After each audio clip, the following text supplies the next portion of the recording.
Hi, Matt. Hi, Ira. How are you? Good. It's so nice to be able to do a Q&A with you after seeing your film, which I really love. Thank you. Um, I, when I see your work in general, I'm always curious what position you're going to find in usually what are somewhat complicated um, political, psychological, emotional situations. In this film, like you wrote a line that seems to me a very like a tightrope. It's like a very balanced position between judgment and empathy. hmm Uh, Totally. and I'm curious if that was something you arrived at or was your position from day one. No, I mean, that was the whole point of the film to me, too, is to calibrate this balance between someone who was potentially harmful and someone who was deeply helpful.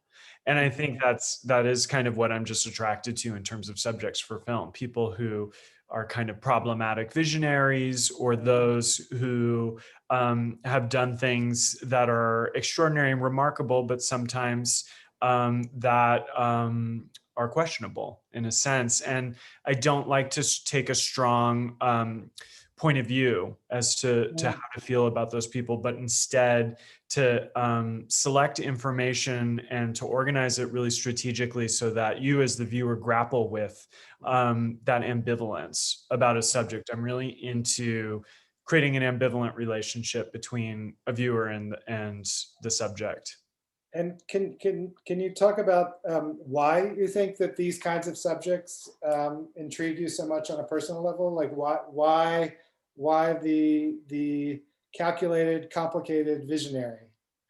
I just think people contain multitudes. I think we all do. And I'm most attracted to subjects who have um, extreme and unexpected or unprecedented multitudes within them Hmm. that can be multiple things at once. I think, the subject of my first film, Arthur Russell, is a musician who had multiple identities and monikers working across different genres of music. I recently made a film about a countercultural group who could be perceived as a cult, but were pursuing a radically idealistic environmentalist project. I think, to me, those I'm interested in complicated people whose Hmm. work speaks towards kind of urgent themes that are unfolding in the present.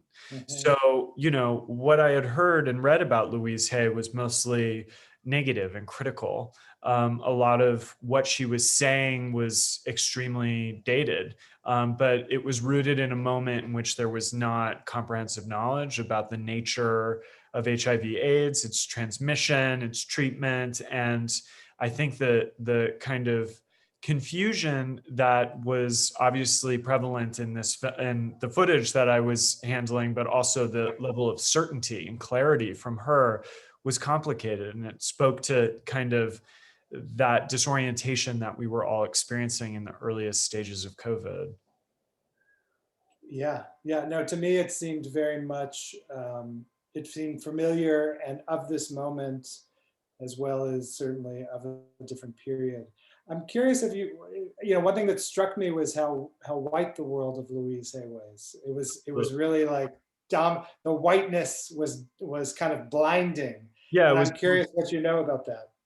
Yeah, it was almost an exclusively white space. And I asked the narrator of the film, David Alt, about that. And he said, well, it started as a group of six friends in her living room, and it gravitated beyond that of them telling friends. And I think in a lot of ways, it really speaks to the homogeneity of the gay community in West Hollywood at that time, Uh-huh. particularly a strand of the gay community who would be drawn toward a kind of self-help figure like Louise. So I tried to make a nod toward that by highlighting an African American man in the audience of Oprah who questioned Louise and questioned her certainty about the power of positive thinking or self Yeah. love to cure AIDS, and felt like in the context of that show, she shut him down really quickly. So, in a sense, this particular strand of community that grew out of the AIDS epidemic was a very white space, whereas activist organizations like ACT UP didn't revolve around what you could call a cult of personality. They were more, what we would say now is intersectional across other Mhm, political issues, more diverse. So it was interesting for me to learn about these parallel tracks of the early moments of the AIDS epidemic within the queer community. right. I'm wondering, if you felt in editing the film, there was a sense where at the beginning I definitely felt like I was viewing her, and at the end I was just really ready to hold the mirror up to my face and say like, I love myself, I love myself. Like I wondered if that was conscious, an attempt to kind of almost seduce the audience with her material, and if that was part of the kind of narration that you built through her words. It's interesting. I remember talking to the narrator, David Alt, about the I Love Myself mirror exercise and him saying how difficult it was. And seeing the Mhm. footage of the blonde man who's confronting his death, the camera pushes into him as he's crying, looking at himself. And um, I found it to be disturbing in a sense, and was reminded, of course, of Todd Haynes's film Safe, in which the final shot is Julianne Moore in this safe house looking at herself in the mirror saying, I love you. And Mhm. in a sense, yeah, Louise is a very seductive personality, but I think I did want the film to make us uncomfortable and to ask questions about why it is so uncomfortable to say I love myself. Mhm. I think in a way it feels irresponsible or kind of naive to center around oneself in a moment of a pandemic in which so many people who are on the front lines or who don't have the privileges afforded to myself or you don't have the luxury of saying I love myself. But I think the fact that it's so excruciating and uncomfortable to do, it speaks volumes about our own sense of self-loathing and self-worth.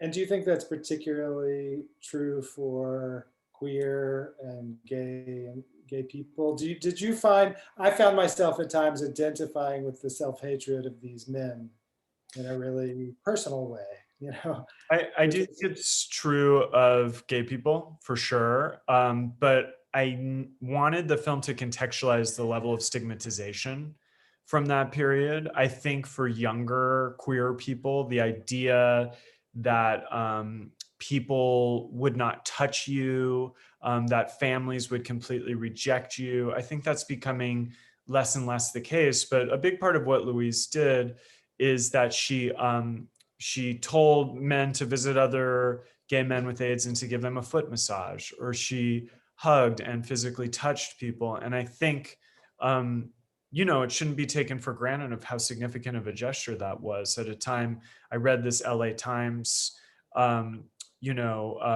report that said that the majority of respondents to a poll said that people with AIDS should be quarantined, and many people said they should be tattooed. So I think just the act of physical touch itself, Mhm. the healing of that is not to be underestimated at a moment where gay people with AIDS were treated as complete pariahs and contagious pariahs at that. Yes. Where can you just tell us a little bit about the genesis, where you discovered this footage and how you came to the subject? Yeah, I mean, my friend Olivia Lang sent me the manuscript for her new book, which is about bodies and freedom. And she wrote a section that was pretty critical about Louise Hay. And that's how I heard of her and was intrigued, and I did get a sense that she was the basis for the self-help group in Todd Haynes' film Safe. And so I poked around for footage and found some stuff on YouTube, but the majority of what I saw came from VHS tapes I bought off eBay and had transferred.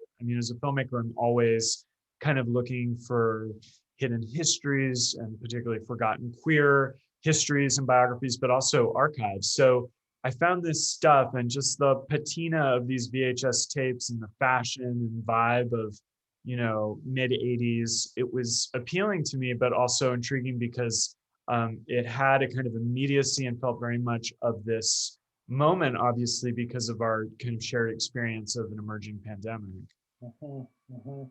Um, can you just talk a little bit? I was wondering, when I saw this film, I thought about all the different visionaries that you've made films about. Can you imagine them together?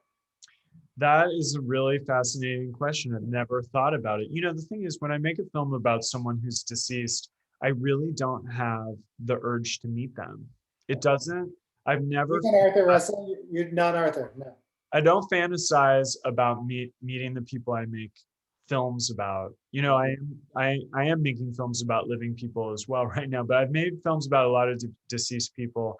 Right. And for whatever reason, I think I've objectified them so much in my mind that the idea of meeting them as a three-dimensional person is a little terrifying to me. But I think they're people who wouldn't have anything explicitly to talk about with each other, but that in my brain, there's this incredible thread between all of them, you know? Which is what? It's about people who, well, Louise is an exception to this. Most of the people I've made films about, I think, have trouble communicating the full complexity of what they're pursuing and trying to do in the world. And Mm. that a lot of my job is to act as a translator and to reappraise their legacies. So Louise is the opposite. She was somebody who, after this early period of her career, providing support to men who had AIDS, became a prolific and hugely commercially successful self-help author. She launched Hay House, which is the most prominent self-help publishing house. And she was very capable of speaking and translating her vision of the world.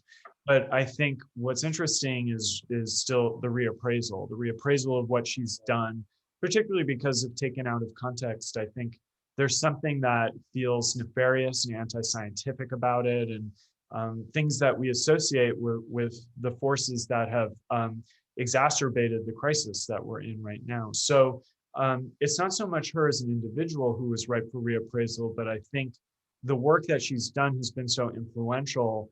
But I think very few people know that its origins begin in the AIDS crisis. And for me, as a filmmaker, not all the films I make deal with queer history or the AIDS crisis, but it's a continual preoccupation for me generationally. I grew up in I was born in 1982 and came of age as a gay teen in the late 90s. So 1992 was kind of the peak of the earliest phase of the AIDS pandemic, particularly afflicting gay men. And I was 7 years old. I had no sense of that. But as I became a teenager in the late 90s in the Bay Area and went to San Francisco, I think I became cognizant that there were hundreds and hundreds of people kind of missing from plain sight. Mhm. And that I wanted to hold that sense of loss without Right. necessarily knowing it in a direct way. And my films, I think, are a representation of that a bit. And I think in this film, it's as much to me a film about the community of men who gathered around Louise and looked for some sort of comfort than it is about Louise herself. And I think that's the part that you have inverted in the film, because you begin thinking it's about someone who came in and did something somewhat dastardly. But it seems to be a kind of reappraisal, as you say, about trying to create community and love. Now, in complicated ways, not simply, No, no. certainly. Um, Well, and how do groups of people come together in crisis? And I think ACT UP is an interesting parallel because people came together in solidarity. And I think with the Hayrides, people came together out of desperation. And that the emotional, pulls that bring us together into groups are complex. And I think they reflect certain characteristics. And people in a state of desperation and despair, I think, need and respond to um, powerful personalities who mhm, have wisdom or feedback or some sort of methodology to manage those feelings of fear. Whereas those looking for solidarity, I think, may form community and may form groups with different goals, and so I think a lot about mutual aid, very localized community, as we're for the most part isolated. It's right. how do smaller groups come together, and what is the organizing principles of them? And the Hayride is not the type I've usually thought about. Well, I just want to say, just about the film is I think you don't shy away from the things about Louise Hay which were really troubling, really seriously troubling in the sense of making people feel that they were responsible or Mhm. maybe potentially were able to relieve their own illness just by positive thinking, which was, you know, Dangerous. which was super destructive in the same way. And I think what's so beautiful about your film is that it able, you could say in a way, is this so different from Trumpism? The Totally. perspective, Except I think, well, I don't think it's necessary to make a parallel to Trump, but I think so much of what she was saying was, I think, conjecture at a moment in which people didn't know. But at the same time, what she said could produce shame. That was something the narrator of the film, David, said is, yeah, I think that was what was destructive, is not necessarily saying don't take your medication. I don't actually believe that's what she was saying. But I do think by implicitly placing blame on the patients that it produces shame. And I think already gay men were confronting so much self-loathing, and that in essence was the main focus of her work, is for people to let go of that self-loathing, but that, right, by virtue of suggesting that that would be powerful enough to help them to overcome AIDS, it also was something that could make them shameful if they couldn't overcome it, which it could not. yeah. Thank you for making this film, which is, we haven't even mentioned how beautiful the film is also. It's just such a beautiful, like, relic and object, and it has this emotional element that was very surprising to me. But also just in general for your films, creating this ripe opportunity for conversation, for conflict, for confusion, for people connecting around the abstract that you leave space for in your films. So it's a beautiful film. I'm really happy the New York Times is helping get it out to the world and distributing the film. And congratulations. Thanks, Iron. Thank you, Matt.